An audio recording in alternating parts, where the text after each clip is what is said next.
Hi there, welcome to Monetize Your Business podcast conversations in partnership with FNB. My name is Hetty the Entrepreneur, and I am your host for this conversation. As always, I'm not flying this plane on my own. I do have my co-pilot with me. Papa Biz, how are you today? Papa Biz here. I'm very happy to be here, and the conversation that we're going to be having with an actual pitch winner from one of our workshops. So this is going to be good. Absolutely. It's always nice when we've got an entrepreneur to have a conversation with, because we get to learn some gems and nuggets from their entrepreneurial journey. Today, we've got Eully from Eullys Bakery, and she was the pitch prize winner at the Alexandra workshop of Monetize Your Business. So we're very excited to have Eully here with us today. How are you today? I am good. Thank you for having me and for affording me the opportunity for Monetize Your Business and to share my experience today. Very good. We're very excited to have this conversation with you. It's very rare that we have a conversation with a pitch prize winner. You won at the Alexandra workshop, and we'll definitely get into a bit more detail about that. But I think before we get into that nitty-gritty, it's always nice to just know a little bit about the person we're talking to. So if you can just tell us a little bit about yourself, your background, where were you born, where did you grow up, etc. Okay, my name is Vutomi Lubisi. I grew up in Bushbuckridge in Mpumalanga. Okay. And the reason I made it to Gauteng, the city of gold, is to come and seek opportunities. But when I initially came here, I was coming to university where I wanted to become a CA. Okay. So I hold a BCom accounting degree with a partial honors because I didn't finish. But along the way, remember sometimes when we go to school, seek opportunities, it's all about the thing that, education is the key for success. Yes. But at some point, you said that, okay, I want to be a CA and I want to do this, but you realize that, why don't I just do what I love? Yes, so that's how Eullys Cakery actually came out, and that is the background that I have. So I got more than a decade experience in corporate, where my last job I worked as a finance manager. Okay. Yes, just before Eullys Cakery was born. I see. There's something that I'm actually seeing here now, which is that, before we have the contestants go and pitch with their businesses, they're given a script in terms of how to condense their whole business into a 2-minute segment. And I see that you're putting that to very, very good use, because now you condensed your whole life here. But no, I mean, look, so what was it like growing up in Bushbuckridge? Were you like an only child? How many do you have other siblings? I'm actually coming from I would say a big family, because we are sisters of 5 in one mother and 3 boys. Oh, wow. So, yeah, growing up there, I always say, if you met me at that young age and you told me that you are going to be a baker and own bakery, the prophet, I would say this prophet is drunk, because it's something that it didn't come into my mind. And I've noticed that when I am with other bakers, most of them, they'll say, I learned baking from my grandmother or my mother. But in my case, no one knew how to bake. Even a mere fat cook or dumpling bread in my family. So I didn't grow up knowing baking. It's something that I learned later in life. Then I went like, maybe I need to follow this. So growing up there in Bushbuckridge, it was all about that, to get successful and to get where you want in life and to be happy, you just need to go to university and get a degree and get a job, and that's it. Okay. And then, even growing up there, so with your siblings, are you the eldest, you're in the middle, you're the youngest? Where do you fit in? I'm number 5. Okay. Yes, so I have older sisters, then I have younger brothers. And it's funny because when I decided that, I'm not going back to corporate, I'm going to do this, and everyone was like, are you crazy? What's wrong with you? And then my family used to support me, but at some point, when you take the entrepreneurship path, it's like you are taking a route less traveled. True. So as much as they were supporting me, but you can see that they have that fear for me but how can you do this? All the 4 years degree that you studied and all that, then you are going to leave it like that. But with that, they were still supporting me because they were the first people to actually buy my cakes. Oh, wow. That's great. And they always wanted to offer me, if I can say this cake is 900, they can even pay like 1.2. Wow. So they kind of believed in my vision also. And though they were scared for me, and they were like, but why don't you try to do it part-time? And I felt like, no, for me to see if it's working, I need to go with both legs, not one leg out, one leg in. Okay, and also for you, growing up, I'm actually interested how you ended up going towards accounting. If like you were influenced by, your family or your siblings, like for instance, like with myself, I was the eldest in my family. So we're a family of 3, and I didn't like accounting. I didn't like accounting. I actually remember in matric, I was looking at my grades, and because I wanted to do actuarial science, that's my background from actuarial science, and I looked at my accounting mark in the beginning of matric, and it was closer to 40%. And I was thinking, if I need to lift this mark up, I'm going to need to invest so much time. And that's when I realized, I don't like accounting, and I put that on the back burner. What motivated you to go towards that? Was it with family, or you just loved it? Or? It's actually not a family, because I didn't grow up in a family where my mother have matric or my father. So we were like the first in the family to have degrees. Wow. But it was, I'll say it was more of my late father, because he always pushed that as a woman, you need to go to school and you need to work and be independent. Don't wait for marriage to take you out of struggle and all that. So as much as he also didn't know, when I say I'm studying accounting, what is that? Because remember, like my mother, he doesn't even have grade 2. Wow. She also didn't understand, but she have that thing that my child is going to varsity and is going to have a better life tomorrow. Wow, I really, really love that. So most of your siblings, did they go the route of, seeking jobs, etc., or are some of them entrepreneurs like yourself? I'm the only entrepreneur at home. Okay. So most of my siblings, they have degrees, they are still pursuing masters and all that. But I always say that, that's why I'm saying I'm into baking space, but I didn't grow up baking. But I always say I feel like I did grow up being an entrepreneur, because my mother, her whole life, she used to sell tomatoes in the street. Oh, wow. And if I look at back, I am the only one who was interested to go to the market with her. And even the time I was still at varsity, like when I was doing my 2nd year, 3rd year, I am the only one that when school have closed, I'll be willing, when she said I'm going to the funeral, I'll say, okay, it's me who's going to go to the market and sell.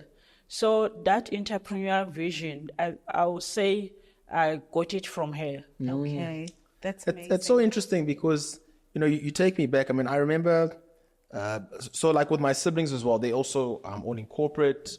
My brother's an engineer, my sister's a CA, she's an accountant. And when I look back, my father, he was a teacher, mathematics teacher.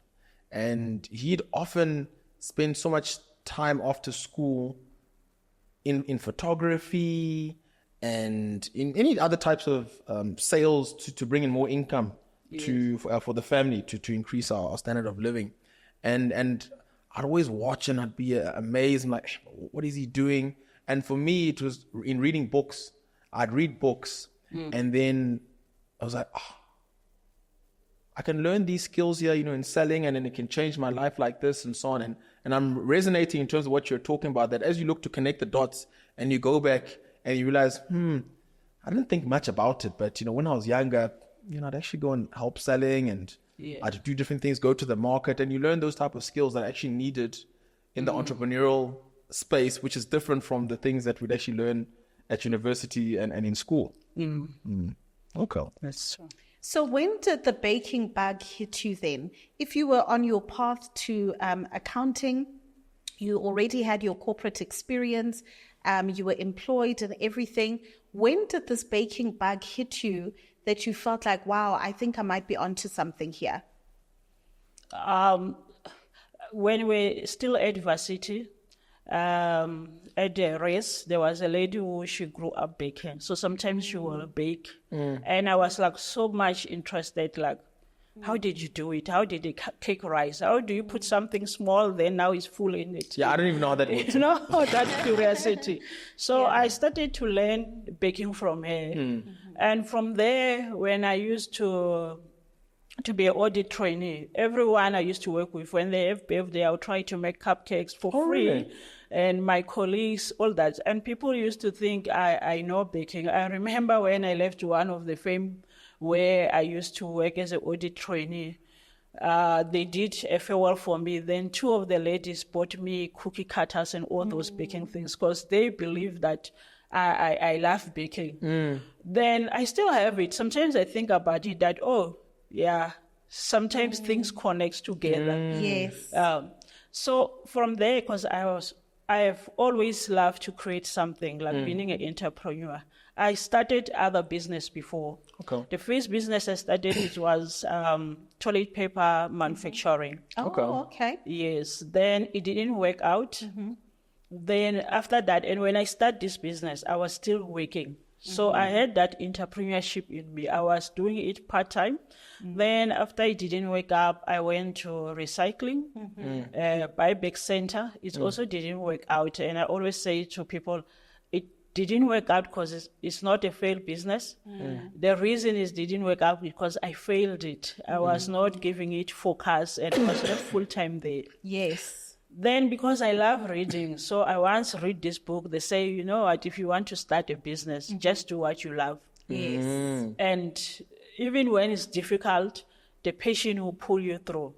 That's when my recycling business died, it was like in 2020, during COVID. So when I was still like sitting back and deciding, so what can I do? And by that time, when I was doing the recycling business, I already left my job. Okay. I've already taken all my little cent, my passion, and put it into that business. Wow. Yes. So like I'm like dry now. I don't have a cent in me. I even had to call the bank and surrender my car and everything. Wow. So I went like, okay, let me just start the baking business because since I love baking and I was even baking by that time, though I was not baking as a business. That's when I realized that, no, I need to monetize my passion. Yes. And that's how Eullys Cakery came up. Wow. Wow. That's so interesting. And how did you begin the business? What were some of the important things you needed to do to just start bringing awareness to your business and start getting your first customers? Because I used to bake before, and some of my previous colleagues who I used to bake for them for free, they will sometimes call me and say, it's my daughter's birthday, can you please do something? So that's what pushed me, that why do people keep on asking me to do this, but me, I'm running to away from other business. So that's when I decided, okay, let me do this formally and do business with it and advertise. And for it to have grown like this is because I've run other few businesses that failed. So I learned from those businesses. Then I told myself, let me try to do it right this time. Yeah. And I think, it's one of those things where, when you're going through it, it's very difficult to not say that as the business is not working that now, oh no, people tell me, no, don't feel like a failure. But like when you're going through it, you it doesn't feel nice. You feel like, but why am I failing at this thing? Because it made sense. Like the first business you spoke about, it's toilet paper manufacturing. I mean, how people use toilet paper. How am I failing at this thing? And then you're talking now about, the recycling business. So, I mean, you've had those different elements. What are the type of, if you think back, like what type of lessons do you think you had learned from how that didn't go so well? And you're thinking, I shouldn't repeat that again in this other new business. Yeah, I would say it's more of research, like before you step into any business. Even baking from distances look easy, but there's so much hard work involved. You take sometimes 12 hours making one cake. Sure. So if you didn't research enough and not knowing that will I be able to stand for 2 hours to do this, then you are likely to go and fail. So even the toilet paper business, like that's why I said the business didn't fail. I felt it because everyone, I'm sure all of us here, we have used toilet paper already. So it's something that even 30 years from now, it will still be needed. But I sort of look at the surface level, and I didn't go deeper that, you know what, you need like the whole billing machine, like the factory, the workers. And sometimes as entrepreneurs, when we first go into business, especially someone like me who have your background of accounting, you kind of do your own nice financial statements that it's have those figures that year one or month one I'll make 30,000, month two I'll make 50, but from where? Where are the customers? How are you going to get them? Tissues is used every day, but how are you going to get those customers to buy from you because they are already buying somewhere? So yes, I thought of it in that way that no, everyone uses tissues every day, so this business will work. But there's more than creating a product that is needed in the market. Yeah, like what I've actually found is that as we start and as we're going into business, it becomes so much clearer how many other skills I needed to develop and how much other education was required outside of what I'd learned at school in order to actually try and make a business not only succeed, but actually to move forward. And it was almost like I wasn't aware how ill-equipped I was, thinking that I'm this corporate person. Because Etienne and I, we were also in corporate for some time. I mean, the two of us, it's over two decades of experience that we had in corporate previously. And it actually speaks to what you're talking about, how as you start and you're doing things, you realize, have I done enough research here? Have I considered these type of skills that I need? And also take someone to actually pick up correctly to say, this is actually what I need in order to succeed here, which is actually quite different. Do you find that as well? Yes, I do. Most of the time, even with Eullys Cakery, because immediately after I've started, I identify, okay, there's a gap in the market. Bakers in rural areas, they don't have places to buy ingredients. And I quickly jump into it and say, okay, let me grab this opportunity and try to see what to do about it. And the moment I started to see that, it is not easy to source all the ingredients overseas, even locally, because there's a small business. Some people will say, for you to qualify the stock, the minimum order must be 70,000. Really? Then where will I get 70,000? Sure, that's a lot. Yes. So even now, there are things that we are not yet selling because we are still building up. We are still trying to get there. So it does happen most of the time. But the good thing is to always look at your goals and see, okay, what can I do for me to get where I'm going, taking step by steps. Yeah, and I like that about you because I remember that from your pitch is how you spoke about the amount of other bakers that you look to uplift or train, and I thought, that's quite different. Where did that idea come about? Because that also created a different type of revenue stream for your business at the same time as well. Yes, it did, because currently, I would say 80% of our revenue now comes from servicing the bakers. Wow. Not from making the actual cake anymore, because the focus have kind of shifted a bit.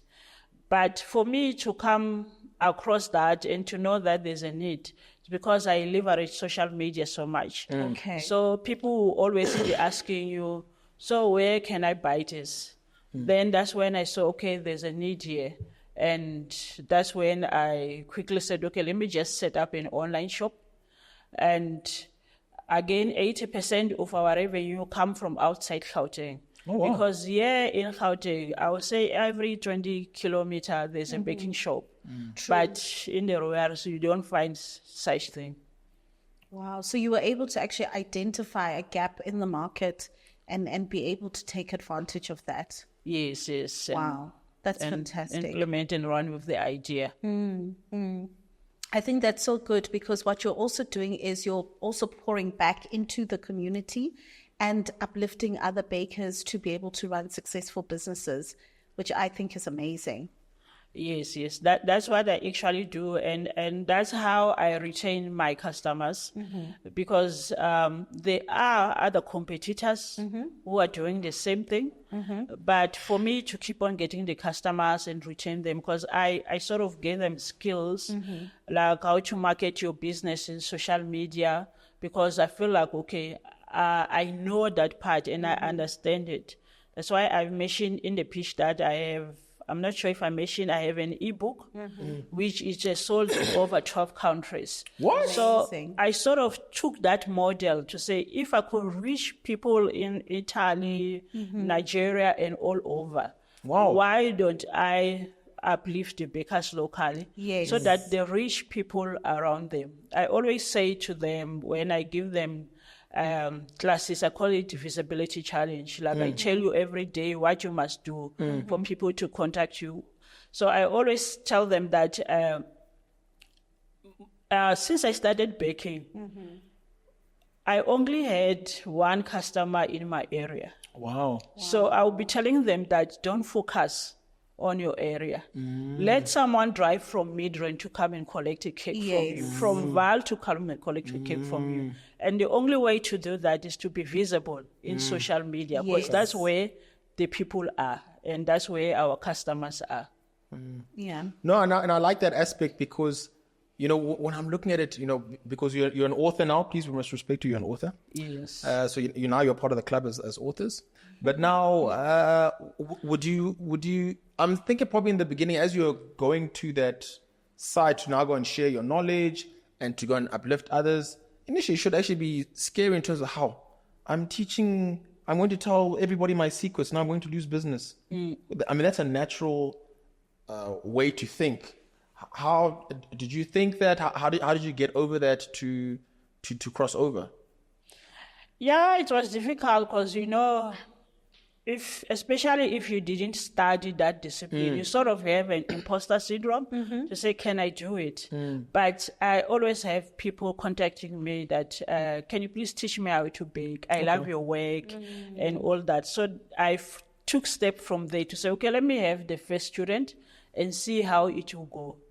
And the thing that boosted my confidence is because I can get contacted by someone who went to culinary school, who have been baking in this industry for 15 years and say, you know what, I'm struggling with this. Wow. And I saw the cake picture of what you did. Can you please teach me? So that's when I thought, again, that it means there's a need for bakers to learn how to bake perfect cake and what. My ebook is called The Science Behind Baking. Oh, wow. So that's when I took time and studied baking and without going to school, and start to understand that if you put more eggs, what's going to happen? If you put less, what's going to happen? And start experimenting. Then after all that experimenting, that's when I put the book together. Okay. And it's an ebook, so I felt like, okay, I don't want it to be for South African audience only. So for it to easily reach all over around the world, let me just publish it as an ebook. Sure. That is really amazing. Eully, you won the pitch prize competition at the Alexandra Monetize Your Business workshop. Congratulations on that. You did such a fantastic job. The crowd loved you. How did you prepare yourself to be able to pitch on the day? I have practiced a lot, but I must also just highlight that I have been pitching before and I've never won. Oh, wow. So I just started winning this year. Like in July I won, now I won.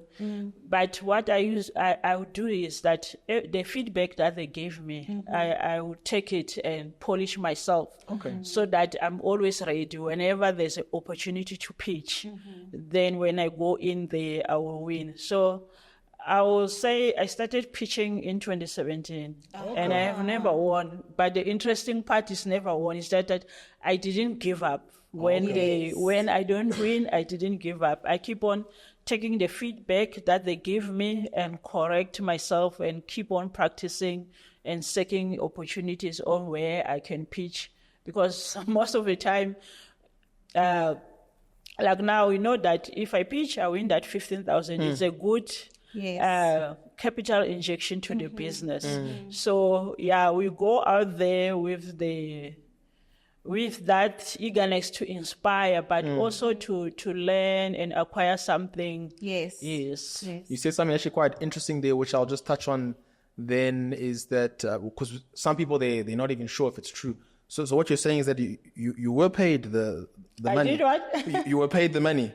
Yes, I was paid the money. Okay, cool, great. And I mentioned on the pitch that I want to build an e-commerce. Okay. So I've started working on it because my business is built on WhatsApp. Okay. So because it has grown, it's no longer that effective anymore. Yes. So you're going to use that towards building your e-commerce platform? I've already started working on it, maybe by October. My target was September, but the guys are still busy putting everything together. Then I can publish the shop. Okay, great stuff. As we begin to wrap up the conversation, I would love to hear from you. What type of advice would you give to other entrepreneurs who are watching? Maybe they've got a business idea, they want to get started, they're not too sure how to navigate, they also want to pitch their business one day and to be able to win, etc. What advice would you give to aspiring entrepreneurs out there? I would say the first thing, if you're taking the entrepreneur journey, the first important thing is to believe in yourself. Because for people to start believing in you, you need to be the one who first believe in yourself. Then they can follow suit you. And if you want to go into entrepreneurship where you're going to start marketing your business in social media and all that, I've heard many people say, I don't check inboxes. You miss some of your revenue in the inbox. Like I mentioned that when I came here, I decided, let me bold. But when I was sitting, I was like, okay, let me check all my inboxes. So already I have signed something by just checking the inboxes. Wow. So, yeah, people must not ignore their Facebook inboxes and also use social media to leverage your business and also take part to initiatives like Monetize Your Business where you can learn, because sometimes you don't have the resources to go to entrepreneur school and all that. Yes, so learn from people and attend those classes, the courses, and get mentor. Like surround yourself with people who are likely doing the same thing as you are doing, especially entrepreneurship. Not only that, if you are baking, you need to surround yourself with bakers, because like me, when it's coming to marketing, I didn't learn from bakers. I actually always say I've learned marketing from entrepreneurs who are based in Nigeria via the Twitter space. So because those people, they leverage, they call it what? Affiliate marketing. Yes. So I learned it from there, but I turn it to my business. Oh, wow. That's great. I absolutely love that. I think those are some fantastic takeaways. What have been your takeaways from this conversation, Papa?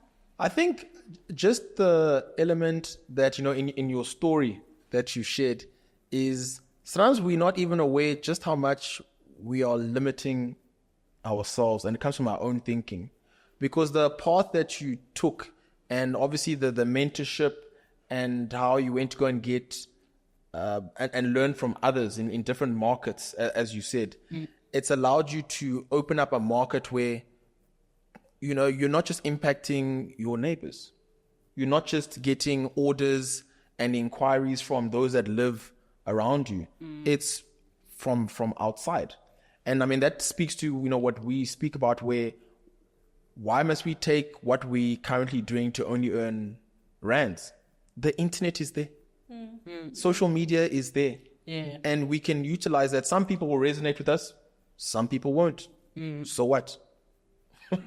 and that's what I've, you know, picked up and resonated with your story, because of course, yes, it's baking. I don't know anything about baking, but then now you're an author reaching and impacting others, and now you're training, reaching and impacting far more, and it's actually completely changed the revenue model that you have for your business, which is really, really great.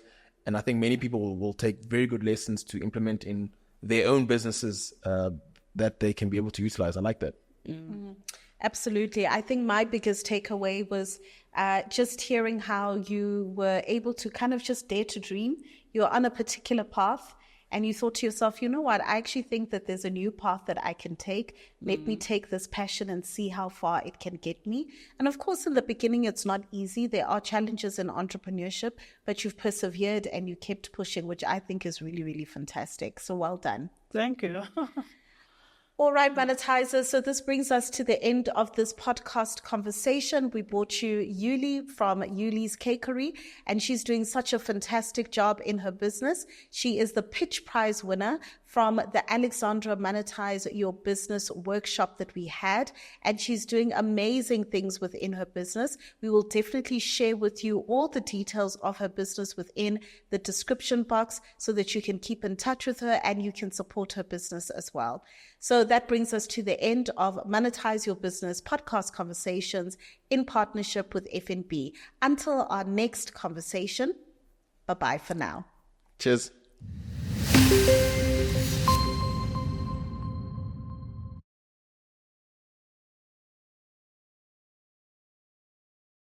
So we've heard all about mentorship, but are you looking for a physical platform that you can plug into? Well, I've got good news for you. Monetize Your Business workshops in partnership with FNB have been designed exactly for you. If you are an entrepreneur based within the township, then we are coming to you. Monetize Your Business workshops are a fantastic platform where you can get access to masterclasses, fireside chats, networking, and you can also pitch your business for an amazing cash prize, a good boost into your business to help you grow and scale your business. You also have an opportunity to exhibit your products and services to a buying customer base and audience. So if this is something that you're interested in, hurry right now, run, don't walk to www.monetizeyourbusiness.co.za.